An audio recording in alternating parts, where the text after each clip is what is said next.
IHSG berkali-kali menembus 7.000, berkali-kali juga jatuh ke 6.900. Karena semua investor masih menunggu-nunggu, bagaimana konstelasi yang akan terjadi di pemerintahan kita selanjutnya. Selain itu tentu saja masih saja ada isu global dari The Fed yang masih belum selesai. Aset apa yang bisa dipilih investor sekarang ini? Kalau masih mau di saham sektor apa yang bisa jadi pilihan? Berikut ini analisis dan tips dari Taufan Yamin, Investment Specialist Sukor Asset Management. Kami memang punya ekspektasi market belum kuat ya untuk nembus 7.000 karena dari sisi domestik sendiri sentimennya masih minim, cenderung wait and see semua karena di bulan September ini kan pendaftaran bacawa pres dan capresnya juga kan, kemudian juga kalau kita lihat dari sentimen luar, kita tahu investor tuh banyak lagi menunggu rilis data berbagai ekonomi, terutama inflasi dan arah kebijakan Fed itu ke depan bagaimana gitu. Nah, kalau kita breakdown lagi ya, kenapa IHSG agak berat ke 7.000 karena sektor penggeraknya itu masih cenderung terbatas.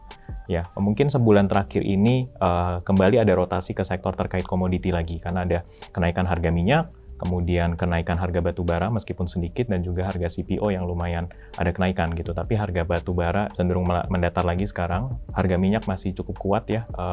Mungkin hampir 2 bulan terakhir ini bisa naik sekitar 20% harga minyak sendiri. CPO setelah ada data baru keluar, ternyata produksi Malaysia meningkat dari 4.000 turun lagi ke 3.800. Mungkin dari pertengahan tahun sampai sekarang, saham-saham yang mencetak all time high itu baru sektor perbankan sendiri. Ya, tapi memang karena upside-nya sudah cenderung terbatas, makanya kalau cuma sektor perbankan sendiri yang mendorong IHSG, mungkin agak sedikit berat, butuh sektor lain gitu. Jadi sekarang lagi terjadi rotasi sektor lagi secara temporer jangka pendek.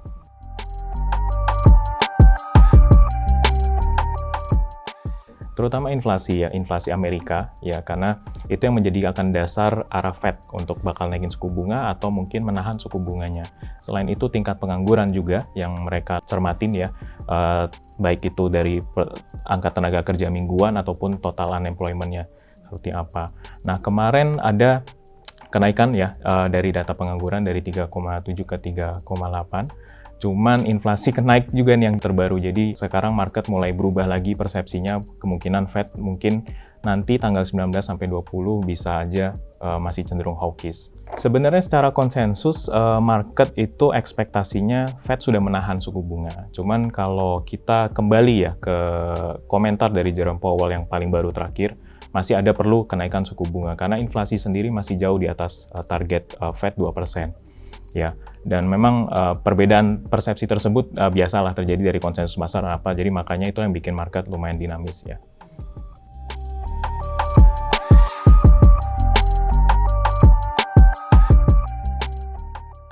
Karena marketnya sekarang lumayan sideways dan di rentang yang cukup terbatas. Ya, saat ini juga kita lihat flow money itu juga larinya kemana, itu kebanyakan ke aset bonds sih. Karena di iklim suku bunga tinggi seperti sekarang, kemudian yield yang cenderung menarik, ya jadi banyak investor itu mengalihkan sebagian asetnya ke obligasi. Ya dengan level sekarang yield kembali ke 6,7, 6,6 yang 10 tahun ya. Makanya kalau kita lihat dari arah investor institusi pun juga kalau kita ketemu ngobrol itu mereka sekarang lagi kalau punya dana itu mereka akan mempersiapkan untuk belanja obligasinya sendiri gitu. Untuk saham memang betul kalau kita lihat sebenarnya secara valuasi Indonesia relatifly masih cukup murah ya dibandingkan Asia Tenggara. Cuman balik lagi di tahun ini dan mungkin awal tahun depan kita memasuki tahun pemilu ya. Di situ kan tidak pastian karena ini pergantian dari 2 periode ya. Jadi calon-calon baru ya. Apakah akan ada perubahan kebijakan di sana atau arahnya bagaimana, itu yang mungkin investor asing masih cenderung wait and see dan juga pelaku bisnis terutama. Itu kelihatan juga dari laporan pertumbuhan kredit perbankan ya. Rata-rata kredit investasi masih belum tumbuh, tapi kalau kredit konsumsi dalam negeri yang buat kendaraan bermotor, buat properti, ya itu masih cukup tumbuh sih.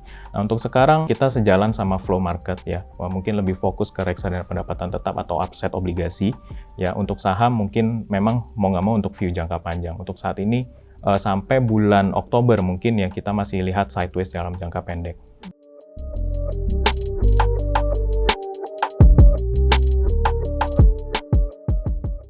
Kami lihat jangka pendek sebenarnya sudah cukup menarik ya. Memang dibandingkan yang jangka panjang mungkin dari awal tahun itu jangka pendek itu lebih banyak terkoreksi dahulu karena satu lagi ada pengaruh dari operation twist dari Bank Indonesia.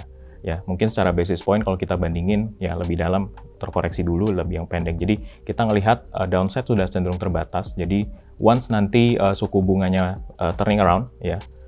Tapi kita belum punya ekspektasi di akhir tahun ini, mungkin di awal tahun depan, baik lagi akan ngikut The Fed seperti apa. Ya, menurut kami sih yang durasi pendek justru bisa rally lebih baik dibandingkan yang jangka panjang.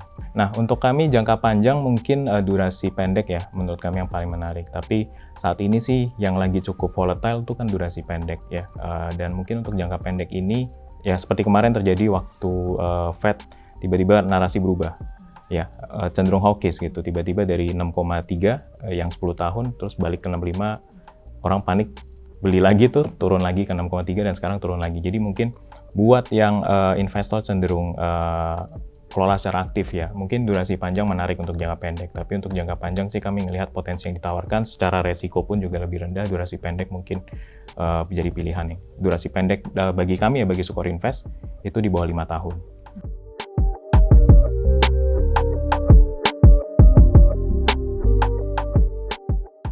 Sebenarnya cukup menarik ya, terutama ini bisa jadi alternatif bagi investor asing ya untuk masuk ya ke Indonesia, karena dari SRBI yang ditawarkan ini menawarkan durasi yang lebih pendek lagi. Kalau SBI kan 1 bulan, sebenarnya ini bisa sampai 1 minggu atau 1 bulan. Dan waktu itu kan SBI mungkin investor asing kan nggak bisa beli ya, dan ini kan ada underlying SBN dan investor asing diperlukan. Jadi memang karena kalau kita lihat sih dari sisi BI ya, operation twist itu mungkin underlying yang mereka punya itu udah nggak terlalu sebanyak awal tahun atau akhir tahun lalu.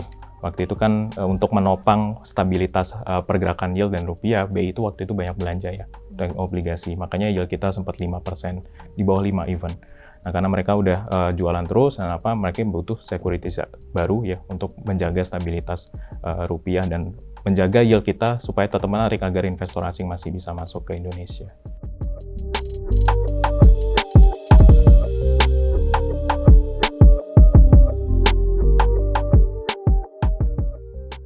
Mungkin baru bisa kita punya ekspektasi tahun depan. Tapi sebagai gambaran begini, kalau kita lihat dari survei yang terbaru dari ketiga capres, mungkin persebarannya masih sepertiga-sepertiga. Ya, belum ada yang benar-benar dominan karena satu, cawapresnya belum jelas siapa dan belum ada debat. Jadi kita belum punya pegangan nih program kerja mereka nanti ketika terpilih. Mereka akan mau bikin kebijakan seperti apa, mendorong ekonomi seperti apa. Nah, tapi yang ada satu kepastian yang kita lihat adalah kepuasan terhadap 2 periode Jokowi ini cukup tinggi, ya, bahkan di atas 70%. Nah, ini yang dilihat oleh investor, berarti butuh adanya keberlanjutan dari program-program yang sudah dijalankan Jokowi itu tidak dirubah terlalu drastis. Nah, itu karena bagi investor itu yang penting adalah kepastian dan yang sudah jalan dan cukup efektif, karena kan kepuasan di atas 70%, berarti kan Jokowi 2 periode ini sebenarnya hasilnya lumayan memuaskan. Kalau tiba-tiba misal program hilirisasi dan sebagainya itu dirubah, itu takutnya akan bikin shock ke market, iklim investasi di Indonesia terutama itu. Yang wanti-wanti adalah tidak adanya perubahan yang terlalu drastis bagi investor. Nah, itu investor asing juga melihatnya seperti itu. Balik lagi nanti kita tunggu debatnya bagaimana, seperti apa. Dan saat ini kan kita belum ada gambaran dari partai mana kemana. Kenapa untuk September mungkin sampai Oktober itu masih cenderung sideways, karena kita belum tahu nih siapa ke siapa, partai mana merapat kemana, ya, koalisi antara siapa dengan siapa, dan arahnya kemana, apa yang akan ditawarkan.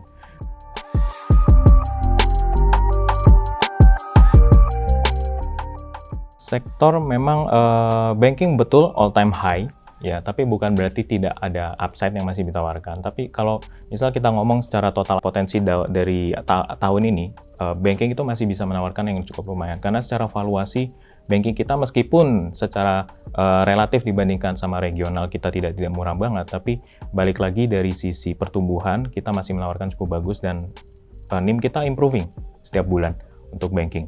Mungkin kalau kita bandingin secara price to book value ya, kita bandingin sama regional di Malaysia atau Singapura, seperti ke UOB atau ke DBS atau bahkan ke Maybank atau CIMB Niaga, rata-rata banking plat merah kita itu sudah hampir 3 kali PBV ya. contoh Mandiri sama BRI terutama. Tapi masih ada bank yang masih murah seperti BNI, itu masih di bawah 2 kali. Kemudian ada beberapa bank plat merah juga yang masih di bawah 1 kali ya, masih cukup murah. Nah, yang penting adalah selama NIM kita masih bisa terjaga dan tren NPL kita turun karena kita sudah melewati pandemi, restrukturisasi juga pelan-pelan sudah beres ya. Itu dibandingkan dengan regional kita masih menawarkan pertumbuhan yang cukup oke sih. Mau nggak mau itu jadi daya tarik utama ya buat Indonesia.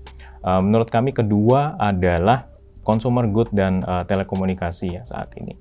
Menjelang pemilu biasa seasonality kita ngelihat, dan moga-moga sih kalau kita ngelihat berdasarkan data historis ya, setiap menjelang tahun pemilu 2 tahun ya, menjelang pemilu dan sepanjang tahun pemilu berarti 2024, bantuan sosial yang dianggarkan itu cukup tinggi ya. Untuk apa? Untuk menjaga daya beli masyarakat, karena kalau daya beli masyarakat terganggu itu agak sensitif dengan pemerintahan, karena pemerintahan saat ini pun juga ingin menjaga popularitasnya tetap terjaga dan biar calon yang mungkin jadi pelanjutnya ya tidak tergoreng isu-isu kenaikan harga atau mungkin tidak kompeten dan sebagainya. Daya beli masyarakat dijaga, harga akan dikontrol ya, dijaga untuk tetap affordable ya. Makanya spending harusnya cukup bagus ya. Meskipun memang data terakhir belum terlalu bagus untuk pertumbuhan belajar, tapi kita lihat overall tahun ini ada peningkatan dari kredit perbankan, kita ngelihat ada peningkatan penjualan mobil, penjualan motor itu ada kenaikan ya. Jadi arahnya ke sana. Untuk telekomunikasi juga ini yang menarik, karena kita akan lihat spending dari kampanye